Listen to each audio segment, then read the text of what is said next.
ভিডিওটি একটি শিক্ষামূলক গল্প যেখানে দেখানো হয়েছে কিভাবে অহংকার পতনের কারণ হতে পারে এবং বিনয় ও দয়ার গুরুত্ব কতখানি। গল্পের সারাংশ। বেলাপুর নামে এক গ্রামে নমন, তার স্ত্রী নীতা এবং ছেলে সৌরভের সাথে একটি বিশাল বিলাসবহুল বাড়িতে বাস করতেন। তারা ধনী এবং তাদের সম্পদের জন্য খুব গর্বিত ছিল। রাত 12টা। তারা প্রায়শই গরিব মানুষদের উপহাস করত এবং তাদের দুঃখ দিত। নীতার অহংকার। একদিন নীতা নমনকে কিটি পার্টির জন্য শপিং করতে টাকা দিতে বলে।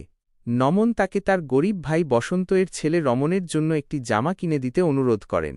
নীতা মন খারাপ করে এবং মুখ বেঁকিয়ে চলে যায়, কারণ সে নমনের গরিব ভাইকে পছন্দ করত না। রাত 12:44।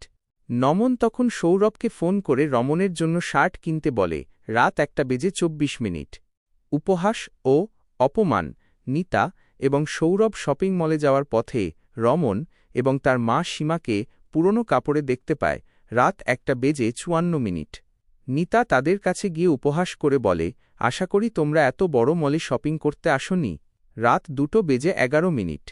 রমন জবাবে বলে, আমরা ঝুপড়িতে থাকি, এত দামি জায়গায় কেনাকাটা করব কেন?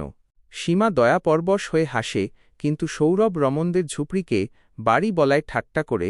রাত 3:13। তখন রমন গর্বের সাথে উত্তর দেয়, আমাদের ঘর ঝুপড়ি হলেও আমাদের হৃদয়ের ধন অনেক বেশি। We are rich at heart. রাত 3:32। কিন্তু নীতা উপহাস করে বলে, হৃদয়ে কি ফ্রিজ, এসি বা ওয়াশিং মেশিন আছে? রাত 3:43। সময়ের পরিবর্তন। কয়েকদিন পর নমনের অফিস হঠাৎ বন্ধ হয়ে যায়। ভোর 4:08। তারা সঞ্চিত টাকা দিয়ে আগের মতো খরচ করতে থাকে, যার ফলে অল্প সময়ের মধ্যেই তাদের গাড়ি ও বাড়ি বিক্রি করে দিতে হয়। ভোর 4:16। তখন তাদের থাকার কোনো জায়গা ছিল না। নমন নিরুপায় হয়ে নীতা ও সৌরভকে জানান যে তাদের একমাত্র উপায় হল তার গরিব ভাই বসন্তের বাড়িতে যাওয়া। ভোর 4:31। শিক্ষা ও অনুশোচনা। ভারী হৃদয়ে নমন, নীতা এবং সৌরভ বসন্তের ঝুপড়িতে যায়। ভোর 5:09। বসন্ত সবকিছু শুনে দুঃখ পায়।